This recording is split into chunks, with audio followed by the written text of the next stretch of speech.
कक्षा +2 आर्ट्स विषय हिंदी साहित्य पाठ 4 गणानंद। कवि परिचय। कवि गणानंद रीतिकाल की रीति मुक्त काव्यधारा प्रवाहित करने वाले सक्षम और मौलिक उद्भावनाएं प्रस्तुत करने वाले उल्लेखनीय कवि हैं। गणानंद का जन्म सन 1746 ईस्वी में माना जाता है। ये मोहम्मद शाह रंगीले के दरबार में मीर मुंशी पद पर कार्यरत रही। वहाँ सुजान नामक एक वेश्या पर मुग्ध होने के कारण मोहम्मद शाह रंगीले ने इनको देश निकाला दे दिया। आग्रह करने पर भी सुजान ने इनका साथ नहीं दिया। आहत होकर गणानंद वृंदावन चले गए, परंतु सुजान को फिर भी नहीं भुला पाए और अपनी कविता में उसे संबोधित करते हुए अनेक मर्म स्पर्शी रचनाएं की। कहा जाता है कि अहमद शाह के आक्रमण के समय वे मथुरा में मारे गए। रचनाएं गणानंद कवित्त, सुजान सागर, वियोग बेली, विरह गीत, कृपा कंद निबंध, कोकसार, रसकेली वल्ली, सुजान विनोद, सुजान हित, इश्क लता, आनंद घन जू की पदावली आदि इनकी प्रसिद्ध रचनाएं हैं। गणानंद जी की रचनाएं प्रेम की पीर को आधार करने में बेजोड़ रही हैं। प्रसिद्ध समीक्षक थे, आलोचक थे आचार्य रामचंद्र शुक्ल ने इनको प्रेम मार्ग का प्रवीण पथिक कहा है। पथिक का अर्थ होता है रागीर, रास्ते पर चलने वाला। भाषा पर अधिकार के मामले में ब्रज भाषा के कम ही कवि ऐसे हुए जो इनकी बराबरी में आते हैं, यानी इनकी बराबरी करने लायक कवि बहुत कम है। पहला इनका पद है या छंद है, भोरते सांझलो कानन और निहारती बावरी नेकुन हारती, जो कहू भाव तो दीठ परे घन आनंद आंसुनी ओसर गारती, मोहन सोहन जोहन की लगिए रहे आखिन के उर आरती।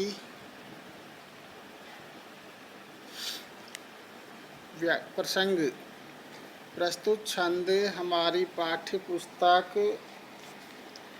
सरयू में संकलित कवि गणानंद द्वारा रचित छंदों से अवतरित है। इस छंद में प्रेम की पीर के विशेषज्ञ गणानंद ने एक विरहिणी की व्याकुलता और अनुभवों का बड़ा सजीव और मार्मिक वर्णन किया है। कवि गणानंद जी कहते हैं कि वह विरहिणी बावली नायिका प्रातःकाल से सायंकाल तक आकाश में तारों को एकटक निहारती हुई वन की ओर देखते हुए थकती नहीं है। इसी प्रकार सायं से प्रातःकाल तक आकाश में तारों को एकटक निहारती हुई पल के लिए भी अपनी दृष्टि नहीं हटाती है। यदि कृष्ण दर्शन को ललायित इस वृणी को कभी इसके मन भावन सामने दिख भी जाते हैं तो वह पगली उस अपनी आँखों से गंवा देती है। इसके नेत्रों से बहते हुए इसके आंसू इसे जी भरकर अपने प्रियतम को इसे देखने नहीं देते। यही कारण है कि इसकी सुंदर आँखों को मनमोहन को देखने की इच्छा लालसा कभी संतुष्ट नहीं हो पाती। इसके नेत्र अपने प्रभु अपने परम प्रिय को सदा देखते ही रहना चाहते हैं। विशेष पहला पॉइंट, योगी गणानंद ने स्वयं को इस छंद में व्यथित योगी का रूप प्रदान किया है। दूसरा है, भुक्त भोगी कवि से अधिक विरही हृदय की दशा का वर्णन और कौन कर सकता है। तीसरा है, छंद में वियोग श्रृंगार रस अभिव्यक्त हो रहा है। चौथा है, ब्रजभाषा का अविकल रूप और सहज प्रवाह कवि की विशेषता है। पांचवा है, अनुप्रास अलंकार प्रयुक्त हुआ है।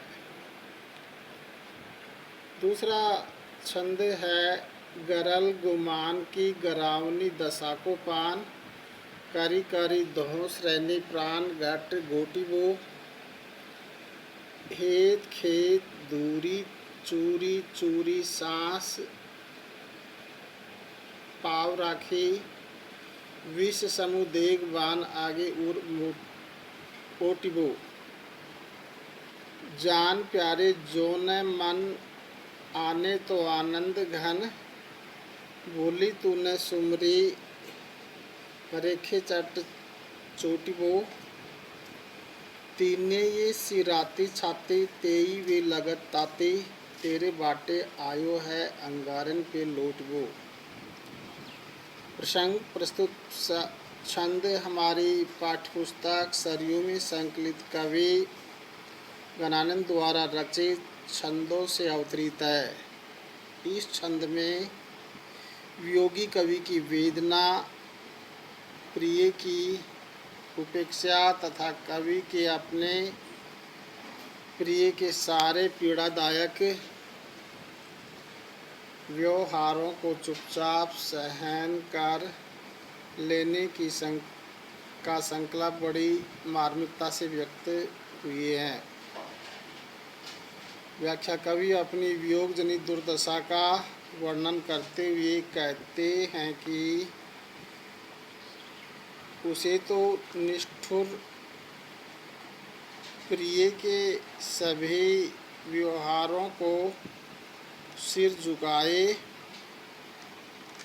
हुए दिन रात अपने प्राणों को भीतर ही भीतर घोटते रहना है, उफ तक भी नहीं करना है। इस प्रेम रूपी रणभूमि में चोटों से चूर चूर सांसों के साथ पांव जमाए रहना है और व्याकुलता रूपी विष के बाणों को अपनी छाती पर झेलना है। कोई छूट नहीं मांगनी है। तेरे सब प्रकार से समर्पित हो जाने पर भी यदि